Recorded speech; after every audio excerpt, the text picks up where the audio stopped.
DPR RI setujui naturalisasi 9 atlet.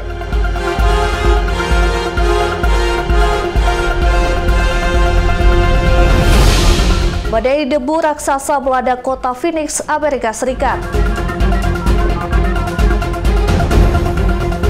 Taylor Swift dan Travis Kelce umumkan pertunangan 2 tahun pacaran.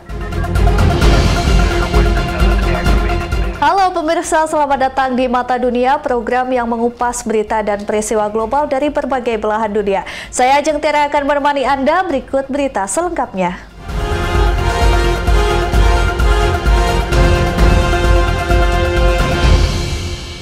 Kita awali dengan informasi yang pertama, pemirsa. DPR RI menyetujui pemberian status kewarganegaraan Indonesia atau WNI kepada 9 atlet naturalisasi dari cabang olahraga sepak bola dan hoki.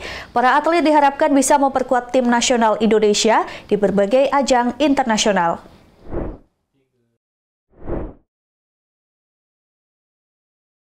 Hasil paripurna DPR RI menyetujui pemberian status kewarganegaraan Indonesia atau WNI kepada 9 atlet naturalisasi dari cabang olahraga sepak bola dan hoki. Persetujuan ini diketok dalam rapat paripurna keempat masa persidangan 1 tahun 2025-2026 di Kompleks Parlemen Senayan, Jakarta pada Selasa 26 Agustus 2025.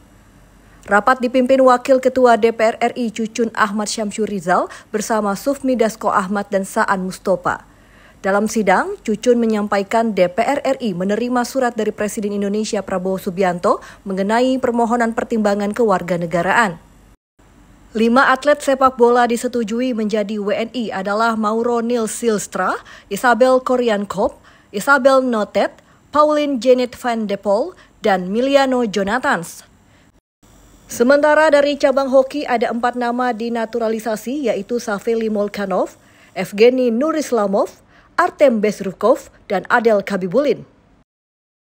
Hasil pembahasan Komisi 10 dan Komisi 19 DPR RI memutuskan menyetujui pemberian pertimbangan kewarganegaraan Republik Indonesia terhadap 5 atlet sepak bola dan 4 atlet hoki es.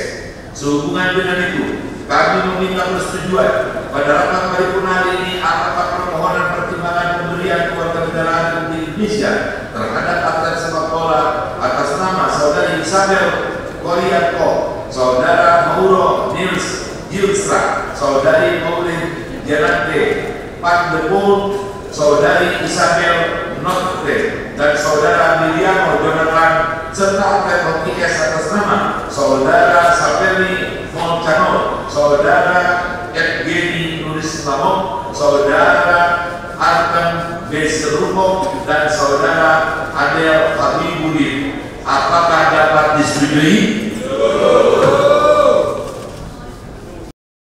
Keputusan ini merupakan kelanjutan dari rapat kerja Komisi 10 dan 13 DPR yang lebih dulu menyetujui proses naturalisasi di tingkat komisi pada Selasa pagi 26 Agustus 2025. Para atlet diharapkan bisa memperkuat tim nasional Indonesia di berbagai ajang internasional. Dengan persetujuan ini, pemerintah akan menuntaskan tahapan administrasi sebelum para pemain resmi mengantongi dokumen kewarganegaraan Indonesia. Dari Jakarta, Mahendra Dewanata dan Ade Chandra, Berita Nasional TV. Presiden Amerika Serikat Donald Trump meyakini konflik di Gaza akan berakhir baik dalam waktu 2 hingga 3 pekan ke depan.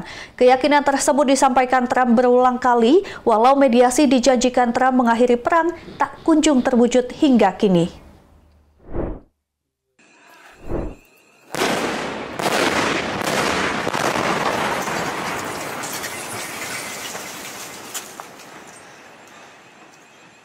Presiden Amerika Serikat Donald Trump kembali mengatakan gempuran di Gaza harus diakhiri. Trump mengungkapkan keyakinannya akan hasil signifikan mengakhiri konflik Israel dan Hamas tercapai dalam hitungan pekan. Bahkan Trump menegaskan situasi di Gaza akan berakhir baik dan kondusif dalam waktu 3 minggu. At some point it's going to get settled. And I'm saying you better get it settled soon. You have to get it settled soon. I think within the next 2 to 3 weeks you're going to have pretty good conclusive ending. Keyakinan tersebut disampaikan Trump berulang kali. Ia berjanji bakal memediasi mengakhiri perang, namun sampai saat ini belum terwujud. Sebaliknya, meski pernyataan damai kerap dilontarkan, namun secara bersamaan pemerintahan Trump memasok Israel dengan senjata bernilai miliaran dolar Amerika Serikat dan menolak upaya internasional mengakui negara Palestina. Sebelumnya pada Juni dan Juli 2025, beberapa kesempatan Trump dengan tegas menyatakan gencatan senjata dan kesepakatan pembebasan sandera akan tercapai sekitar seminggu.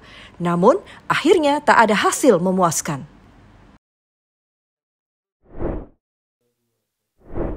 Pemirsa, badai debu melanda kota Phoenix, Amerika Serikat. Imbasnya mengganggu penerbangan lantaran awan gelap mengepul di bandara.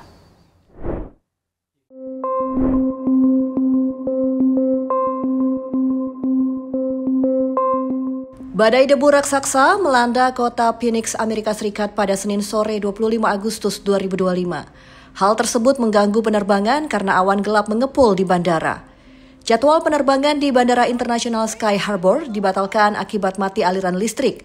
Selain itu, pihak bandara melaporkan badai debu juga menyebabkan kerusakan pada bagian atap terminal. Badai debu ini dikenal dengan sebutan Habub dan berpotensi memengaruhi lebih dari 2 juta orang. Menurut peringatan dikeluarkan cabang Phoenix Layanan Cuaca Nasional. Lebih dari 15.000 penduduk alami mati listrik di Maricopa County, termasuk Phoenix, menurut Power Outage Amerika Serikat. Badai debu merupakan badai petir dan angin kencang mengangkat pasir kering di permukaan gurun. Ini memengaruhi jarak pandang, mengancam jiwa. See anything? We're in the middle of the haboob. We're in our car, but we're okay. I can see the house. Beralih ke kabar lain, momen langka terjadi di Korea Utara.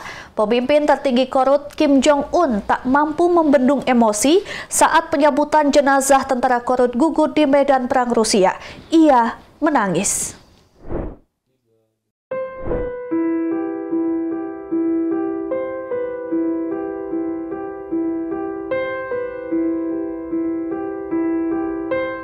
Lagi-lagi, pemimpin tertinggi Korea Utara Kim Jong-un membetot perhatian dunia. Kali ini mengenai Kim Jong-un menangis. Seperti diketahui, Kim Jong-un termasuk pemimpin jarang menunjukkan emosi di hadapan publik. Kim Jong-un tak bisa membendung emosi saat prosesi upacara penyambutan jenazah para tentara Korea Utara yang gugur di medan perang Rusia. Kedatangan jenazah disambut dengan bendera dan penghormatan militer. Kim Jong-un berdiri di barisan depan, memberikan salam dan mengusung peti jenazah. Momen ini memperlihatkan kedekatan antara pemimpin dengan para prajuritnya.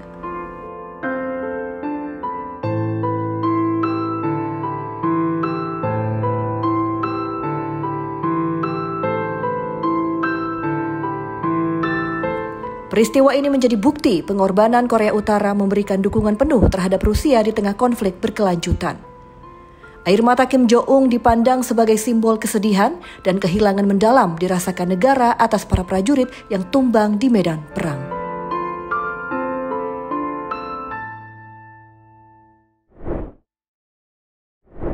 Pemirsa, jangan kemana-mana, usai jeda akan ada informasi menarik lainnya. Tetaplah bersama kami.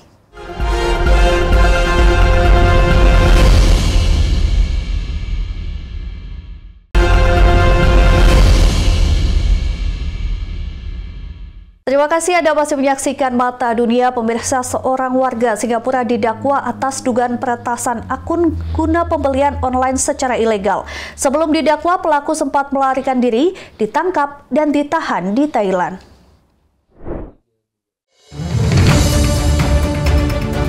Seorang warga negara Singapura didakwa atas dugaan peretasan akun NTUC Fairprice dan Zalora untuk pembelian online secara ilegal pada Selasa 26 Agustus 2025. Ong Jianzhen namanya, berusia 34 tahun. Ia mengakses akun online antara Juli dan November 2022. Berkas dakwaan tidak menyebutkan berapa banyak akun diakses. Menurut polisi, akun-akun digunakan pembelian palsu senilai 25.000 dolar Singapura atau sekitar 310 juta rupiah.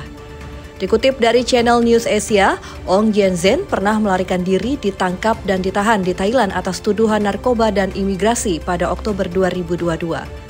Akhir Juli lalu dibebaskan, dia ditangkap saat tiba di Singapura pada Senin usai dideportasi dari Thailand.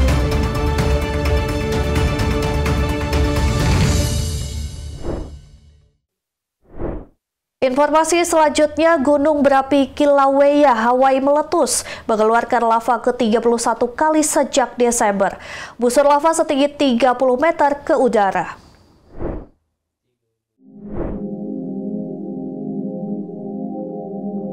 Ini dia penampakan lava gunung berapi Kilauea di Hawaii meletus pada hari Jumat 22 Agustus 2025.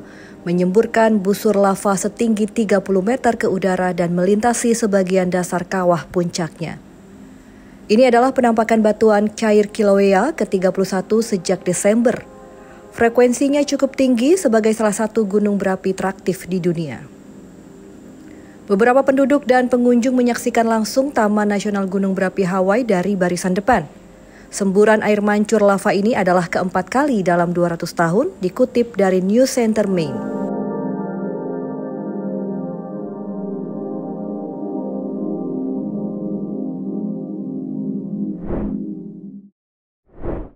Pemirsa, Rio Ngumoha, remaja berbakat berusia 16 tahun asal Akademi Liverpool, menjadi sorotan dunia sepak bola usai mencetak gol penentu kemenangan dramatis membawa The Reds unggul dan meraih 3 poin penting di Liga Inggris musim ini.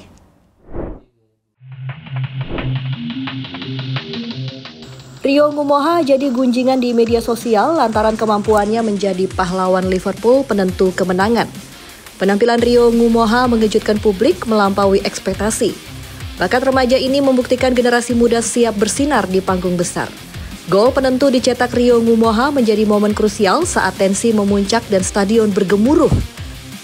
Di usia sangat muda, Rio menunjukkan ketenangan dan keberanian luar biasa menembus pertahanan lawan serta menyalurkan tekanan menjadi aksi penyelamat tim. Rio Ngumoha menjadi pahlawan Liverpool menang dramatis 3-2 atas Newcastle United di pekan kedua Liga Inggris musim ini pada Selasa 26 Agustus 2025. Tahun ini menandai debut impian Rio Ngumoha bersama The Reds. Ya, musisi dunia Taylor Swift dan bintang NFL pemenang Super Bowl Travis Kelce mengumumkan pertunangan pada Selasa 26 Agustus 2025. Keduanya menjalin hubungan pacaran selama 2 tahun.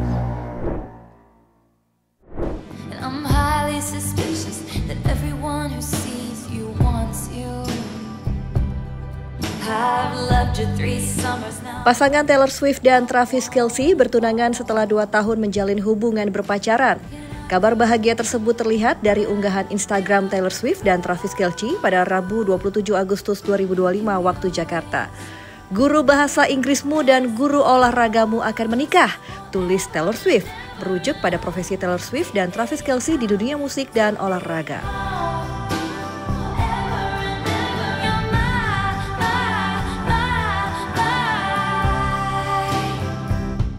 Pasangan tersebut mengonfirmasi kabar bahagia tersebut dengan serangkaian foto Instagram memperlihatkan lamaran di bawah lengkungan mawar di tengah taman.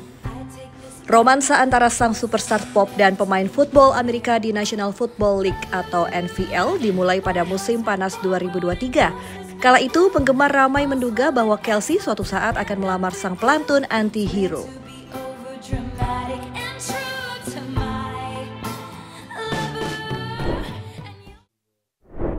Pemirsa, informasi berita lainnya usai jeda, tetaplah bersama kami.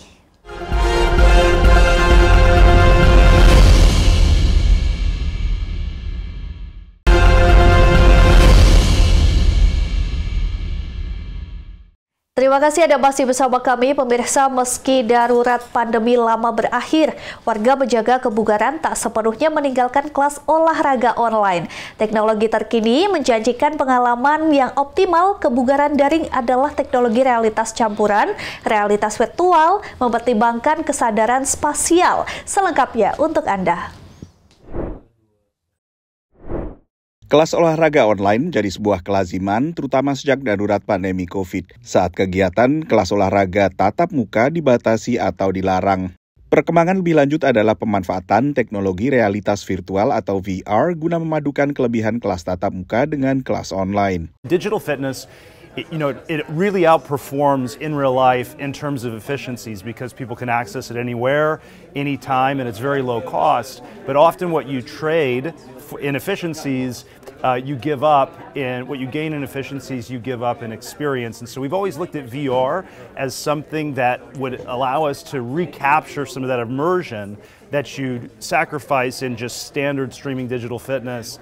Tapi perlu waktu untuk menyempurnakan teknologinya, termasuk yang digunakan dalam headset VR buatan Meta Quest generasi ketiga. So we can do higher quality, we can do like more detail in the video, more frames per second.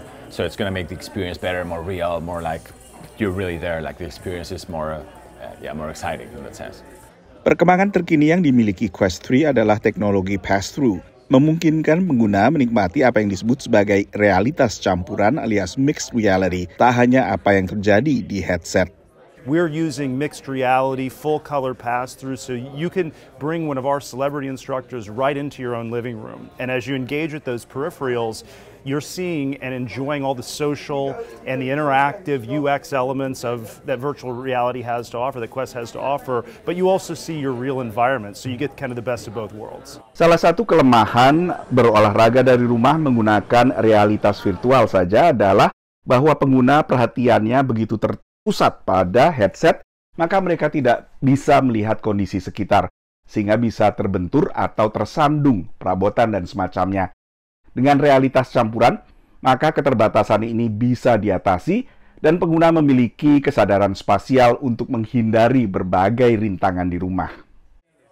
Ditambah lagi teknologi VR selama ini belum sepenuhnya nyaman bagi mata pengguna. With mixed reality and virtual reality in general, it's all about frame rate, and that's how if the frame rate feels good, then the user doesn't feel sick. And that's one of the fears people often have with VR in general is like, I don't want to get sick in the headset. So with these chips, we're able to process way more information at a much faster speed, and that really allows us to push the boundaries without losing frame rate so that people still feel good. Also, just in general, like the headset's literally a computer on your face. So with the better chipset, it stays a lot cooler. Pada 2024, Meta Quest mendapat saingan baru, yaitu Vision Pro buatan Apple, yang juga menjanjikan pengalaman realitas campuran. Dari Washington DC, Nova Purwadi dan tim VOA. Pemirsa, para petani di Namibia menebang banyak pohon akasia yang invasif, membuka padang rumput bagi ternak mereka. Jadi sebuah perusahaan memanfaatkan substrat pohon-pohon ditebang itu beserta jamur miselium, membuat batu bata sangat kuat dan ramah lingkungan. Hilma Nashandi menanam jamur di Mycohep di Breakwater, sebelah utara ibu kota Namibia, Windhoek. Perusahaan ini menjual jamur di toko-toko retail. Namun produk utamanya bukan hanya itu. Jamur miselium yang mirip akar ini tumbuh di substrat pohon akasia invasif yang kemudian digiling menjadi serbuk gergaji. So the mycelium in the substrate form a bond. Mycelium now behaves like a glue that is binding the substrates together as it feeds on it. Now you have more of like a block. So it will require some strength for you to break it apart. Para pekerja memasukkan balok ke alat pengepres untuk dibuat batu bata persegi, lalu dipanaskan selama 12 jam untuk meningkatkan kekuatan dan daya tahannya. Setelah didinginkan selama 24 jam, batu bata ini siap digunakan. Menurut pengawas di proyek Mycohep, batu bata ini sangat kuat. This is our finished product of extracting the brick. This is a very, very, very strong brick. Its strength is about 35 MP, and it weighs about, as a finished product, it weighs about 13 kilograms. Batu bata yang sudah jadi bahkan lebih kuat dibanding beton menurut Mycohep. Arsitek dalam proyek prototipe bangunan perusahaan ini, Gilbert Shafa, mengatakan batu bata ini juga memiliki fungsi insulasi yang baik sehingga cocok untuk musim panas dan musim dingin di Namibia. Menurut Gilbert, pembuatan bata ini tidak menghasilkan banyak karbon dioksida penyebab pemanasan global. The carbon footprint of the brick, when you compare with the traditional bricks, it doesn't consume a lot of, it doesn't have cement in. Because the process of making cement, that's where you've got a lot of carbon emission. Maiko-Heb mengatakan setiap 15 tahun, pemerintah Namibia ingin menyingkirkan sedikitnya 300 juta ton pohon akasia yang invasif. Menurut perusahaan ini, mereka dapat mengubah pohon-pohon itu menjadi batu bata untuk membantu memenuhi kebutuhan perumahan di Namibia. Dari Arlington, Virginia, saya Helmi Yohanes dan tim VOA. Pemirsa, demikian Mata Dunia kali ini. Terus saksikan berita Nasional TV. Saya Ajeng Tiara beserta kru yang bertugas pamit undur diri. Terima kasih dan sampai jumpa.